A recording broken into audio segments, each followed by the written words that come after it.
in the Basketball Hall of Fame class of 2025. Sources telling our Shams Charania.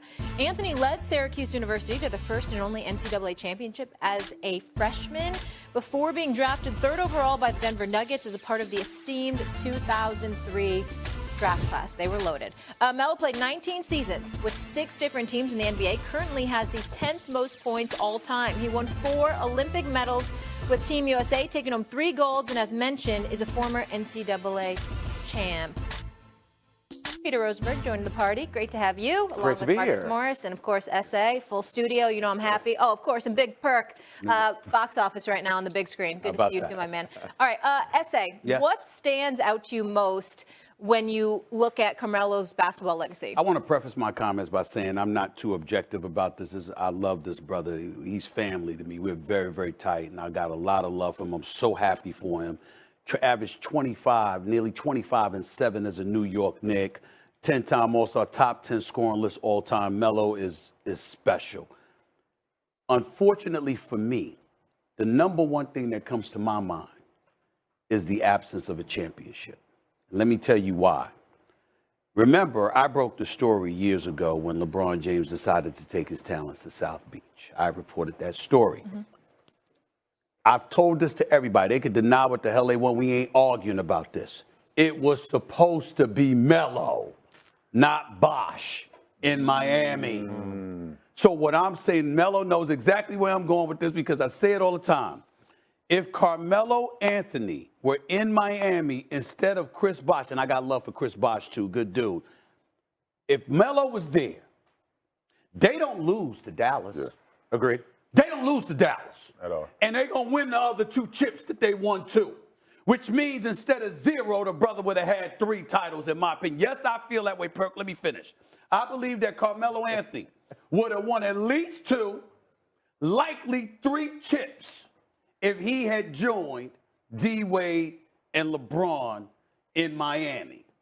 But it didn't happen because years earlier he had to opt out. You know, he wanted the 5. They had to opt out. He didn't take it because he wanted that money from Denver and all of that other stuff. That's what rings with me because everything else he's done. And he means that much to basketball. Let Perk respond because he's shaking his head at you. He didn't go there. Perk, you don't agree with them? Tell me why. No, I don't. I don't agree with him. Let me get that out the way. First of all, we are not going to devalue what Chris Bosh brought to the table. I didn't do that. Right? And no. But what I'm saying is, you always looking at one side of the basketball, and that's my problem with you.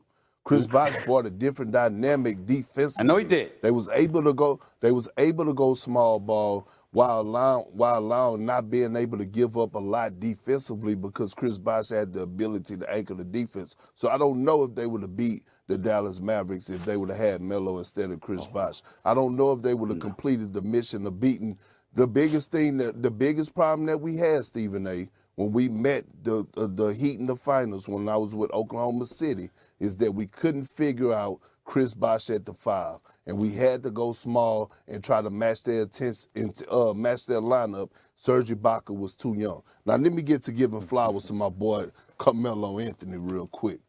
One of the greatest scorers to ever touch the damn basketball. 0 flaws.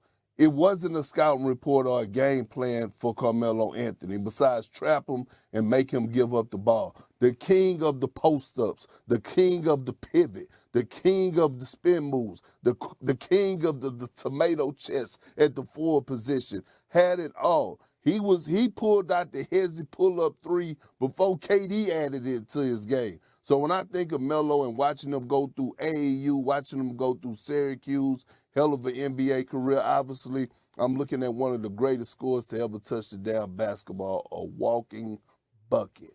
Yeah. Oh, I agree with Perk, man.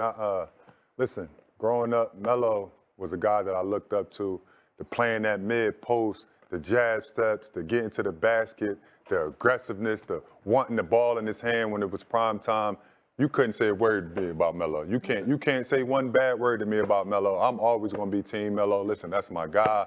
I modeled my game behind him. And his stats, his career, it speaks for itself. Yes, he didn't win. A lot of guys haven't won in this game. It's super hard to get a championship in the NBA, but his career speaks for it. I'm happy for him. Congratulations, my brother. Huge congrats. Peter, obviously you got strong ties to New York City. You've been on the radio here for God knows how long.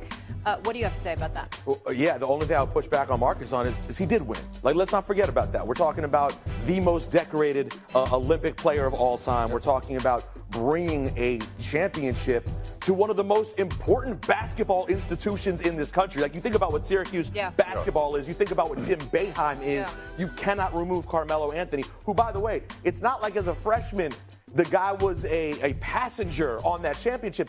20-10 in the Final Four. Cooper Flagg dreams that he will have a weekend like Carmelo Anthony had 2002, 2003. The one thing I'm left with when I think about Carmelo is a certain level of disappointment in the New York fans for some of the treatment of Carmelo Anthony over the years. Ridiculous. Like, the fact that they didn't get a championship in those times, in spite of what he did in 2012-13, in spite of setting the record for Garden scoring at the time, the things that he did were really special, and the fan base in New York, frankly, always blamed him for things that were not a Carmelo Anthony problem. 2013, he was a scoring champion, obviously, and the point is that this is one of the greatest things you can say about somebody like Perk said, a scoring machine, a bucket.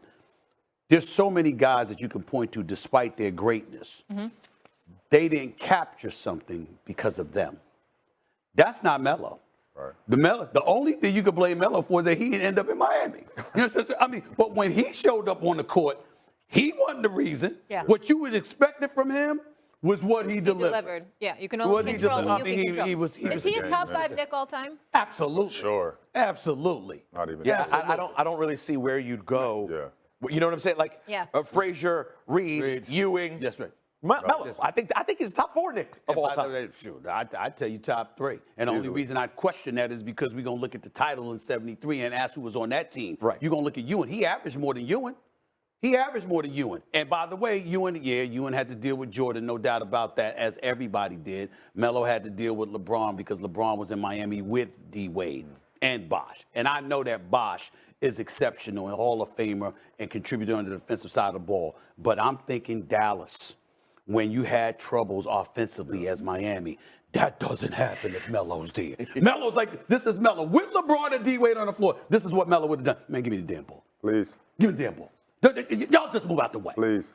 And this hesitancy on y'all part. It ain't none of mine. That's right. Played Melo at the hesitancy on mine. Give me the damn ball. Against Dallas, that's what he would have done. Carmelo was like, offensively, he was a player that if you were a little kid, you dreamed of playing basketball the way Carmelo Anthony played basketball. I mean, think about the class he came in with.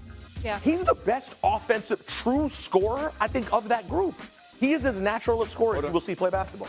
Marley, one of the biggest things that happen, people don't notice. Perk will appreciate where I'm about to go.